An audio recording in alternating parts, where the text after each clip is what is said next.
Right now, I do want to get to another big story that we have been following days after learning that President Donald Trump was sending the National Guard there over to Portland, Oregon. We are now hearing from Portland police as they break down more about their involvement here. A lot to this, so I do want to play this for you from the beginning as we heard from the Portland police chief and others with the police department. On the other side of this, Austin Westfall will be in the hot seat with everything you need to know on this Friday. You're watching Live Now from Fox. I'd like to believe we're here to talk about the great work the Police Bureau's done recently. For example, the fantastic burglary ring we closed out yesterday, got several indictments on. I'd like to be here to talk about the fact that we've had 4 of our officers in the last 2 weeks endure deadly force incidents, and I'm so grateful for their safety and for their well-being. I'd like to be here to talk about how proud I am and appreciative of the members of the Portland Police Bureau, both our professional staff and our sworn staff, who every day rise to the occasion to serve Portlanders at a level that is really exceptional. And I would put this police department up against any department in the country. I recognize that's not the case. I recognize that we are here to talk about a very small portion of the city of Portland that's receiving a higher degree of attention, and that's not lost on me. And last night we did make a series of arrests down there where we took people into custody who were engaging in disorderly conduct. We've referred those cases to the district attorney's office for review and evaluation. I want to be clear, and we have been clear since the beginning of the year, that we will not tolerate violence or vandalism. We've made over 24 arrests down there in the last several months. We have invested hundreds of man-hours and hundreds of thousands of dollars in an attempt to provide a safe environment for all members of South Waterfront, and we will continue to do so. At the same time, we have a very under-resourced police bureau that is attempting to manage the needs and the expectations of the entire city, of all of Portlanders. And so have there been opportunities or times where maybe we were delayed in our response or not able to engage in the way that we would want to and provide that level of service? Certainly. But that argument can be made across the city. That's why I'm constantly reminding us about the importance of a fully funded, fully staffed police department.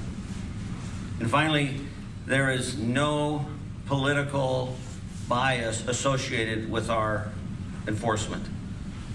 Last night, the arrests that we made based upon probable cause, not based upon individuals. The actions we've taken this week, although it has involved some high-profile folks, I've learned some names and learned some things about social media that I wasn't fully aware of. And the reality is, I know that those voices have impact. It is not lost on me the context in which we are working in and attempting to negotiate. But the Portland Police Bureau is committed to the rule of law, which is applicable to all of us, regardless of our political affiliation, our gender, our age, our race, our economic status, or our political leaning. It doesn't matter. And that's what we are going to stay adhered to. And we've done that since my tenure. We've done that in the 29.5 years I served beforehand, and we're going to continue to do that. Thanks. I'll take questions. What do you make of the Department of Justice saying they're going to launch an investigation into the Portland Police Bureau following the arrest of a conservative online influencer? Well, I would say that the Department of Justice has been investigating the Portland Police Bureau since 2012. And I would say that the actions and steps that we are taking now in law enforcement, in the enforcement action around protest activity, is actually designed and supported and created by their partnership with the Department of Justice under this settlement agreement. I would say that in 2020, under the original administration, that we were harshly criticized for the way in which we responded. And so 5 years later, as a learning organization, taking their input and their response, we have changed our response. So I have always been very transparent and welcoming of critique and evaluation of the police bureau. This direction that they are giving us, we will certainly comply with. We will provide the necessary information. I welcome the scrutiny. I am proud of the men and women and the work we're doing. I mean, this is actually an opportunity for Portland Police and the city of Portland to highlight the exceptional professionalism that I see every day. When we're talking about that online influencer. Can you go into detail about what he's accused of and what he was arrested for? All I'm aware of is he was charged with disorderly conduct. I have not read the report, so I'm not familiar with the details of that, but disorderly conduct is typically associated some kind of disturbance. My understanding is officers became aware of a disturbance in the crowd, and then they went in and addressed that. And that's the approach we've been taking all along. And the reality is, what's unique, and this is a learning thing for me, it's a learning thing for us as an organization, is the high degree of visibility around the activity in the South Waterfront has brought in a variety of points of view. I mean, the amount of dissidence that's being expressed down there, not even directed at immigration or at the facility, but the amount of dissonance being expressed towards one another is at a fevered pitch. And that's where we need to start bringing the temperature down, because we are seeing all of these different perspectives and all of these different opinions gather in this small one-block area, and then unable to manage that in an appropriate way. And so we have these acts of violence, we have these fights, we have these assaults. They are occurring. We are doing investigations, we are making arrests, and we are sending those over to the district attorney's office for evaluation and hopeful prosecution. And we're going to continue to do that. Same. Chief, the notice from the Department of Justice is, towards you and City Attorney Robert Taylor. Have either of you received notice? Have you talked with City Attorney Robert Taylor about it? Or? Yeah, we've received notice, but that's the extent of it. We haven't had any other discussion about that, but we have received notice, yes. You mentioned bringing down the temperature. So after seeing clashes between protesters and counter-protesters the last couple of nights, does DPD plan on changing their approach from the reactive targeted arrest that we've seen in the last few days to more of a proactive approach to keep these two groups separate? Yeah, so historically I have stayed away from commenting on operational strategies for a variety of reasons. One is safety of our members, as well as, it is an ever-evolving situation, so it's difficult to, predict or promise. But our dialogue officers have had a lot of success over the last few weeks and really over the last several months, developing relationships, stepping into this space. Even earlier this week, when there was heightened degrees of tension, our dialogue officers were instrumental in getting a vehicle out that had driven into the crowd, et cetera. So we're going to remain on track with that. We are definitely staffing in a way where we believe we can handle and manage the the events down there and make arrests. If it requires a shift, I will be relying upon my incident management team to give me recommendations about what that might look like in terms of visibility, in terms of segregation of the groups. There's always challenges that go with that. And then finally, I've been in touch with all of our regional law enforcement partners. I have tremendous support and confidence that, if need be, we can call upon them.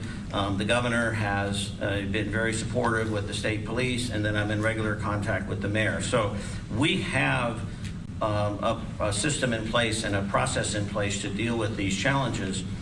The difficulty is they're not simple. They're very complex. And, we have tried to boil this down to, a he said, she said, or a very binary conversation. That's not what this is. This is a very complex environment in a very tightly confined space.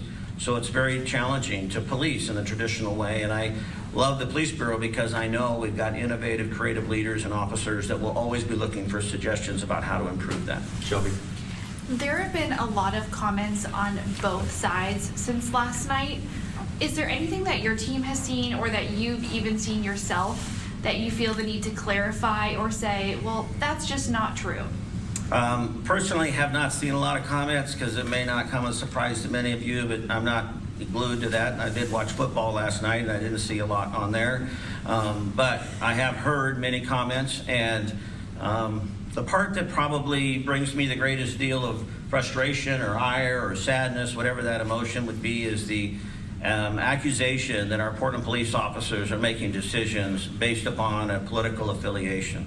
The irony here is we were condemned in 2020 for our approach towards the left, and now we're being condemned in 2025 for our approach to the right. So I would say we've landed right in the middle of the fairway. And this is the nature of the rule of law. This is the application, appropriate application of the rule of law, that it is equitable across the board. It is also not lost on me that we have a lot of Portlanders who for a lot of years have suggested that we have been over officious or targeting them or discriminatory in our approach to them, usually based upon housing status or race, whatever it might be. So this is not unfamiliar territory for me or not unfamiliar territory for the police. And I have stepped into those spaces boldly and welcoming to hear those voices, and I'm willing to do that now with others. But I'm actually somewhat confident that we are actually doing the job that needs to be, that's asked of policing in our society today, because we are being consistent and transparent with the application of the rule of law. Joey, then Claire. On top of what the DOJ is saying, the White House press secretary told reporters this morning that this incident in particular is a troubling trend in Portland where left-wing mobs get to decide who can visit and live in their city. What's your response? Yeah, well, that's just inaccurate.